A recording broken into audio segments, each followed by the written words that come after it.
everybody! This is Nazy again from Scrapbooky Crafter and Naces TV, and today, ano nga ba ang pag-uusapan natin? Yes, katulad ng pinost ko, this would be the how to effectively study your Bible. So, of course, number one, di ba, katulad ng sinabi ko, number one rule is prayer. You should make sure that before you read your Bible, before you do your devotional, before you study the Bible, make sure that you pray. Ask the Holy Spirit to guide you on what you're reading and to make sure that you understand the entire concept of what you're reading para ma-make sure ninyo that, you know, whatever you're reading, hindi kayo magkakaroon ng different interpretation kasi yun yung mahalaga. And yun yung number one na pag-uusapan natin ngayon. Ano-ano nga ba yung mga guide for us to have an effective Bible study?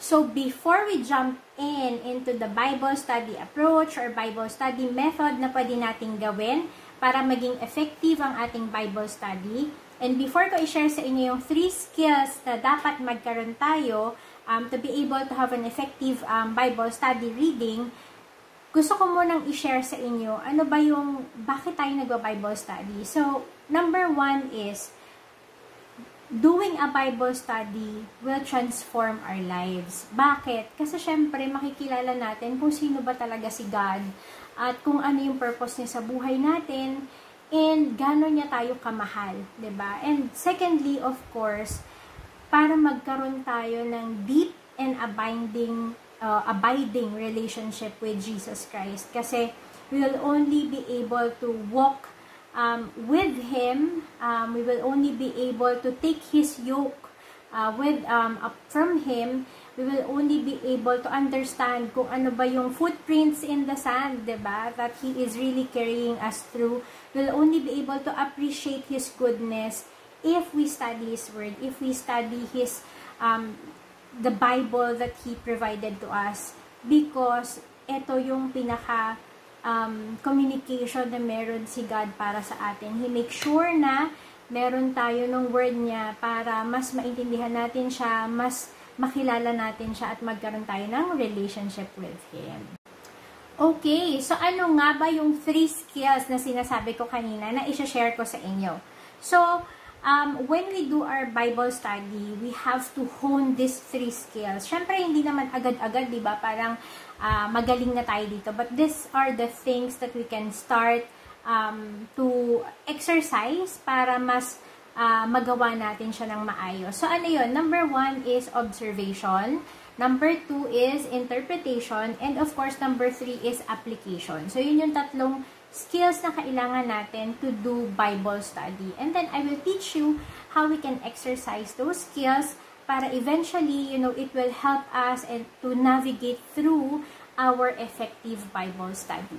Ano nga ba yung sinasabi nating observation and bakit siya crucial? So, I will share with you kung ano yung mga steps na pwede natin gawin so that we can exercise doing the observation in our Bible study. So, ano ba yung observation? Observation is discovering what the Bible is saying. So, the first thing that we need to do to be able to discover what the Bible is saying is the number 1 rule, which is prayer. Yes, mahalaga yung prayer kasi it is the indwelling of the Holy Spirit. Nobody can guide us the best, only the author of that book, who is Jesus, diba? And who is God, who is the Holy Spirit that Jesus has given us when we believe and accepted Him in our life. So, number 1, of course, pray. Pray for guidance, pray for the wisdom that you can have while you go through and study the Bible.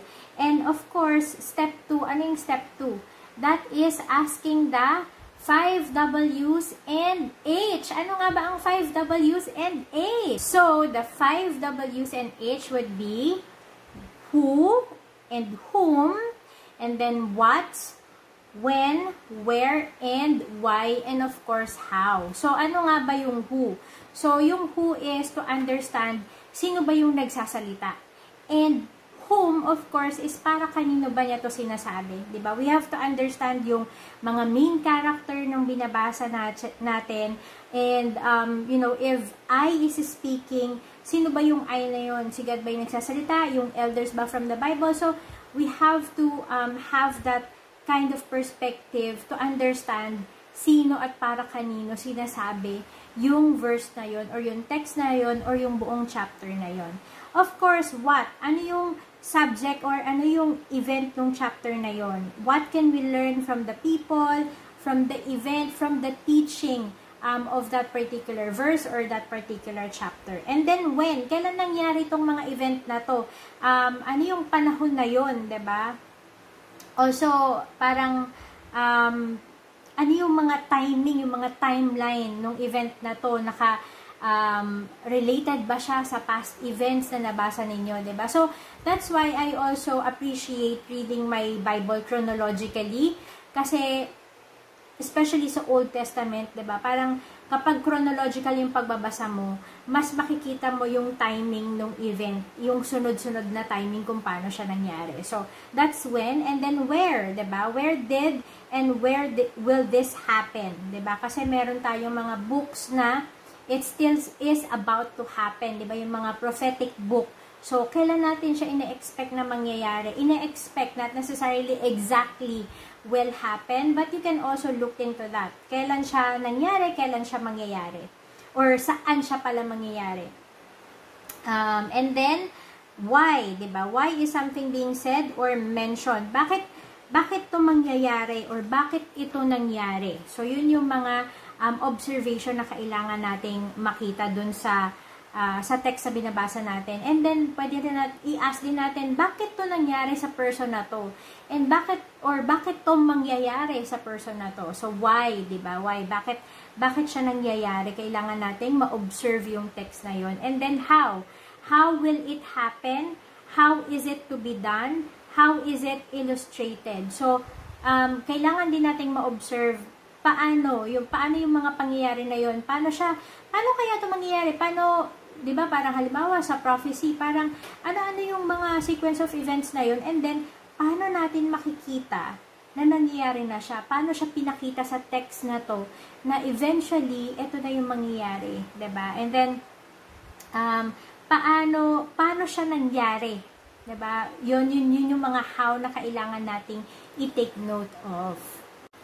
Also, tip pala, so when you're doing your observation, as you go along reading your Bible, or yung chapter na binabasa mo, or yung verse na binabasa mo, you have to keep in mind these questions, diba? Kasi you're observing it. You're trying to understand ano yung mga nangyayari. Kaya meron kang 5 W's and H, diba? Kasi you're trying to navigate through, understanding the text that is written there. Kaya meron tayong mga guiding questions for us to be able to jot down yung observation.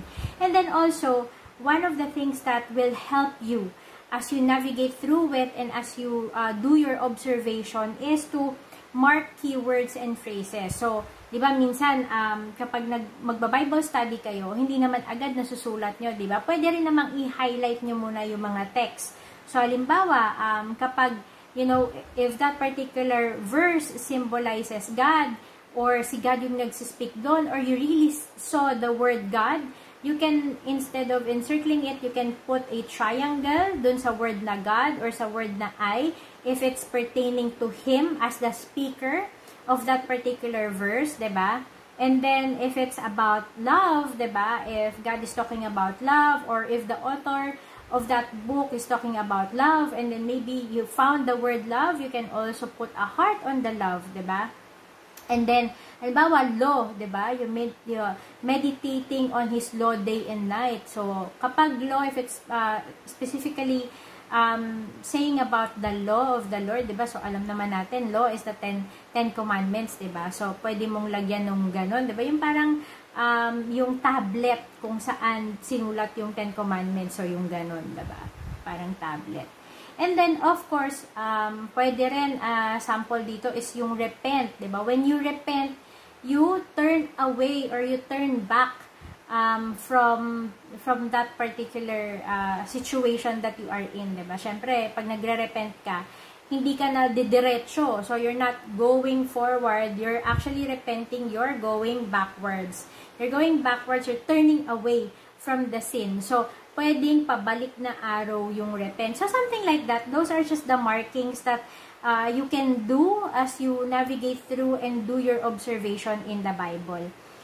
Also, you can look for lists. Make the list. Ayan, making list can be one of the most enlightening things you do as you study the section of the scripture. So, ano ba yung mga list na yon? I-list nyo yung mga truths na nakikita nyo dun sa binabasa ninyo.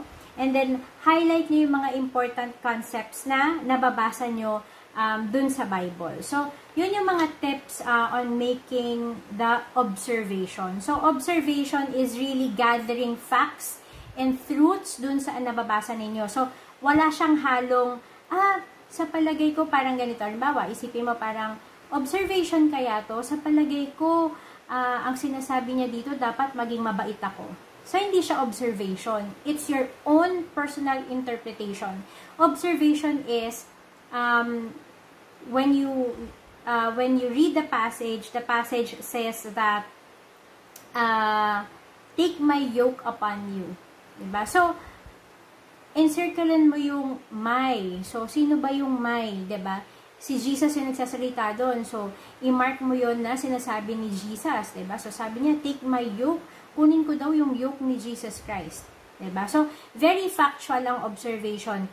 Take it as it is. Walang dagdag, walang bawas. That's why it's an observation. Diba? Katulad nung ginagawa natin sa mga science classes natin before. When we do observation, we're just merely observing kung ano yung nangyayari doon sa experiment natin, and then ginajot down natin yung mga nakikita natin, yung nababasa natin, yung naaamoy natin, yung nararamdaman natin doon specifically doon sa ino-observe natin, but not our personal interpretation. So, observation is jotting down all of the facts that you got from the Bible. So, next steps natin, step 5, 6, and 7. Ang sabi dito, we also have to watch out for contrast and comparison. So, ano ba yung mga contrast, diba? So, halimbawa, light, darkness, proud, humble, ayan. And then, most of the time, yung word na but or pero, diba, it actually highlights a contrast on what the verse is trying to say. And then, comparison. Meron ditong example, sinabi sa 1 Peter chapter 5 verse 8, your adversary, the devil, prowls around like a roaring lion. So, yun yung comparison, yung like, diba? So, you also have to highlight that para makita natin and ma-recognize natin agad kapag bumalik tayo dun sa passage na yun, ano yung gusto niyang sabihin. Also, we have to note the expression of time. So, yan yung step 6. Ano yung expression of time? Malalaman natin yan dun sa mga, sometimes may mga exact statements yan. Halimbawa, at the Feast of the Booths or on the 10th day of the 11th month. Yan. So, pwede nyong lagyan ng clock sa gilid yan to indicate that it is, it is the referencing a time period or a time. Meron ding mga word na until, then, when, after. Yan. Yung mga indicative of specific time or time regarding dun sa binabasa nyo. Also, identify yung mga terms of conclusion, yung pag kino-conclude nila, like halimbawa, therefore, whereby, diba? Wherefore, finally, yan yung mga terms of conclusion. So, it is also very important for us to identify yung mga conclusion na yun kasi most of the time, it will give us directions or guidance accordingly dun sa word ng Lord. And then, isa sa mga lagi kong ginagawa after I read through the entire chapter of the Bible, I also put in a chapter theme. Ano ba yung theme nitong binasa ko, diba? It could be that ang theme nito is being humble and being sober in mind, diba? So, pwede mong ilagay yon. Or ang theme nito, suffering and glory. Yan, yung mga ganyan. So, it's actually good to put themes on how you read through the chapter of that book. And then you also can include by step 9 and 10, discover lessons for life. So, di ba, like, especially kung may mga conclusions yan na ginat down mo, you would be able to look for lessons for life. Ano yung tinuturo nito dun sa audience nung particular chapter na yon. And as well as, it would be good for you to complete the at a glance chart. So, meron kasi ditong chart na sinasabi na pwede mong lagay. So, dun sa glance chart, katulad ng sinabi ko kanina, ilagay mo yung theme ng chapter na binasa mo, and then lagyan mo siya, mag-list ka ng sarili mo, like Book of Peter, yan. So, every chapters ng Book of Peter, meron kang list ng mga themes ng nung chapters na yon. It will help you to navigate again in the future, if you're going back to it, kung ano yung pwede mong matutunan dun sa chapter na yon kasi nalagyan mo na siya ng theme. Ayan. Of course, apart from that, list down the author, the date, the purpose, and as well as different keywords na nakita mo, di ba? Yung kanina sabi natin, let's jot down different keywords. Like, halimbawa, suffering, trials, grace, glory, salvation, whatever keyword that you can that you have highlighted in there, then that is part of your at a glance chart. That will help us to do our interpretation and application afterwards.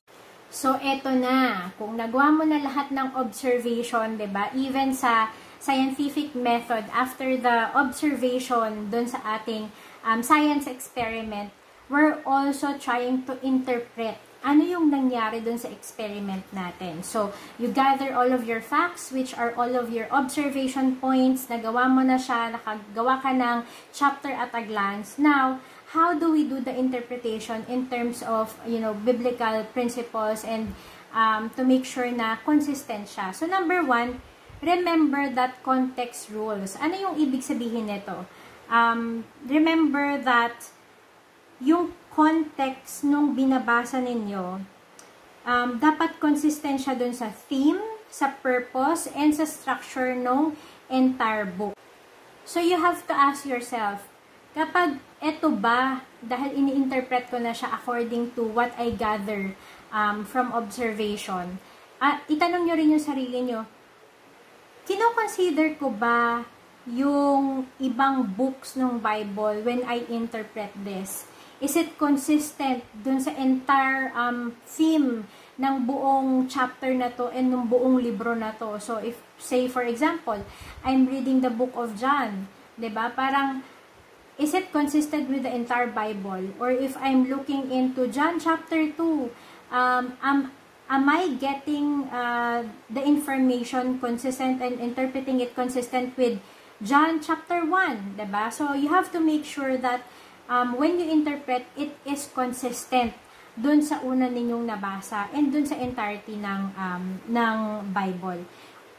Number 1 then is, never take the scripture out of its context para lang, so minsan meron tayong mga ganito na parang, meron tayong gustong marinig sa Lord, diba? Meron tayong gustong maging answer niya para sa atin. So, ang gagawin natin, punta tayo sa Bible, ganyan, hanap tayo ng verse that will support kung ano yung gusto nating sabihin at gusto nating paniwalaan. Never ever do that because you're the one who's misleading yourself, diba? Kaya natin ginagawa yung biblical study and we have this kind of method to make sure that we won't take the Bible verses, Bible chapter, Bible narrative out of context. That's where number 2 for interpretation goes, na always seek the full counsel of the Word of God.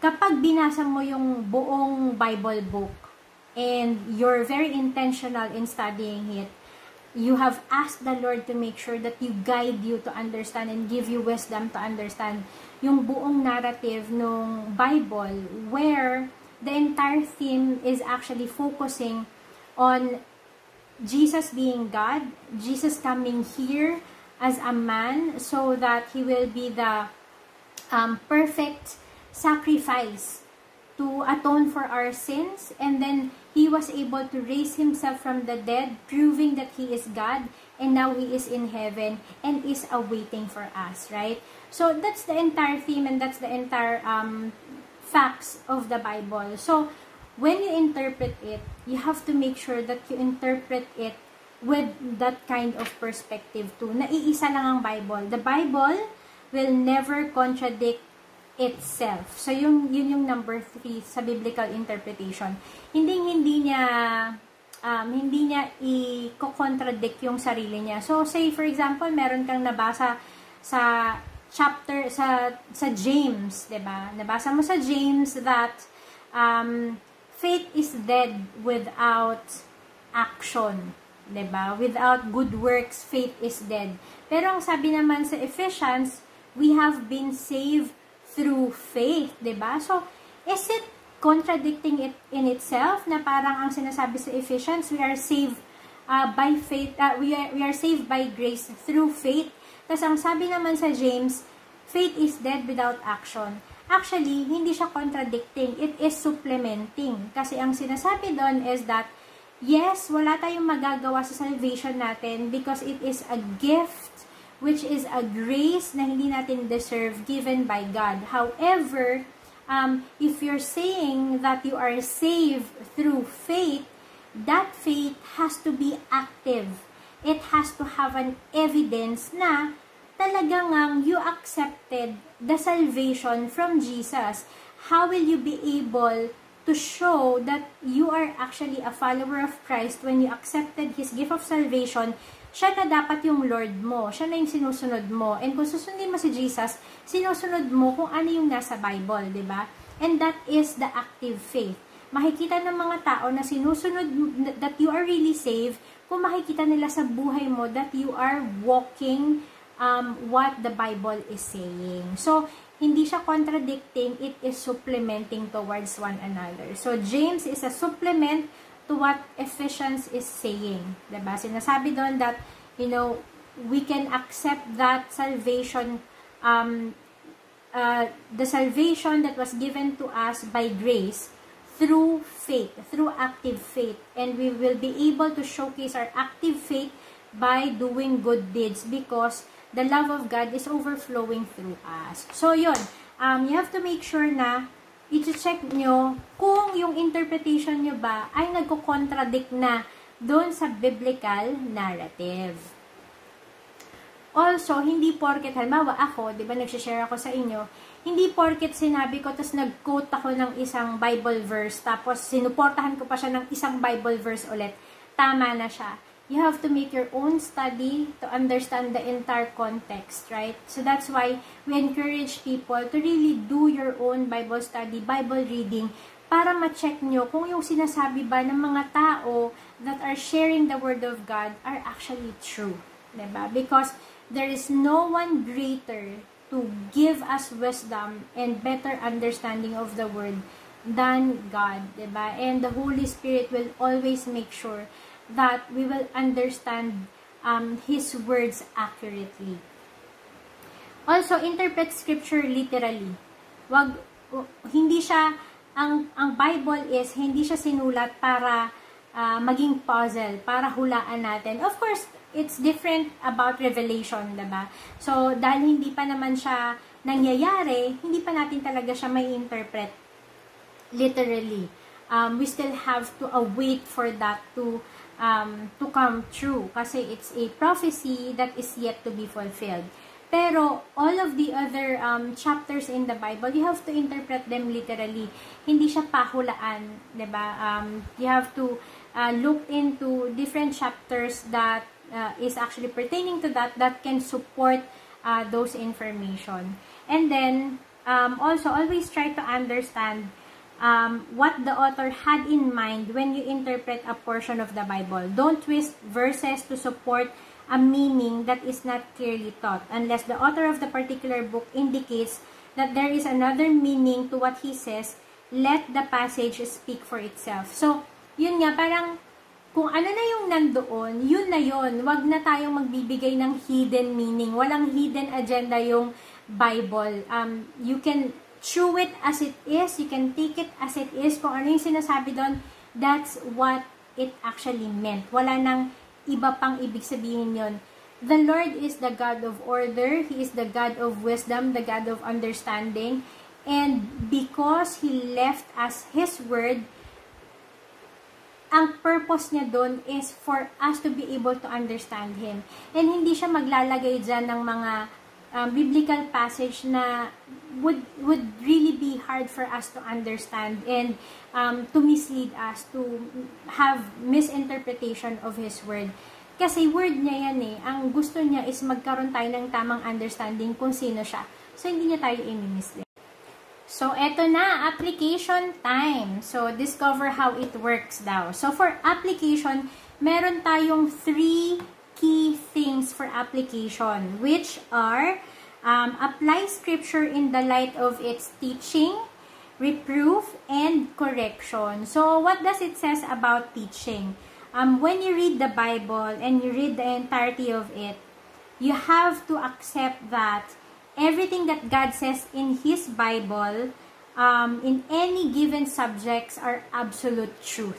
So, yun yung number 1. You have to, when you apply what you have read, you have to also understand and accept that, you know, all biblical teachings in the Bible, all of God's word in the Bible that you have read are absolute truth. That's number 1. And then second, once you have accepted that, because, you know, you have accepted that the word of God is true, then you have to apply what you read, right? So, dun papasok yung reproof. Yung reproof, ito yung mga area ng buhay natin na iisipin natin. Ano ba yung mga naituro sa akin before, or ano ba yung mga ginagawa ko now na somehow it contradicts to what the Bible is teaching. So, we have to assess ourselves. Ano ba yun? Ano ba yung mga alam ko ngayon? At ano ba yung mga sa palagay ko na itong mga alam ko, ginagawa ko, pinapractice ko, when I read the Bible, it's actually, you know, it's wrong, and it's not the same as what God is actually saying in the Bible. Diba? Isa nga sa mga sinabi natin sa interpretation is that you have to interpret the Bible literally. Wala siyang tinatagong hidden agenda. So, whatever the Bible is saying, it is what it is. And then, you have to make sure that you apply it in absolute truth. And then, so, you know, when you look into reproof, when you apply the biblical truth, you have to assess and weigh and acknowledge where you are wrong in your thought or in your behavior. So, that's the way of applying reproof in our life, to assess kung ano yung mga bagay na ginagawa natin na hindi naaayon dun sa biblical narrative, dun sa biblical absolute truth na nasusulat sa Bible. And then, of course, correction. Ito yung mahirap, diba? Kasi, when we do the application of it, ito na yung sinasabi natin kanina na active faith, diba? Hindi siya passive faith. It should be active faith. Kasi i-apply mo na ngayon kung ano yung natutunan mo.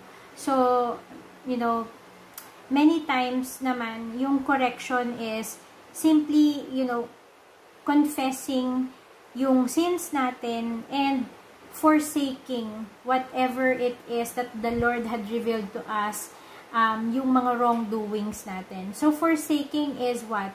Repentance, diba? Forsaking it, ibig sabihin, hindi na natin siya gagawin ulit. Hindi na tayo babalik doon sa mga old learnings natin. We have to unlearn yung mga bagay na mali, na nakita natin na mali because we have read and studied the Bible thoroughly, diba? Also, the word is profitable for reproof and correction. Kasi when we do that, when we apply, you know, the biblical truths, it doesn't only come with teachings and commands, but when we apply the biblical truth in our life, it comes with God's promises as well. So, yun yung napakasarap na pakiramdam that most of the time, akala natin, when we study the Bible is so hard on us. God is so, masyado siyang makitid, 'di ba? Masyado siyang killjoy si God.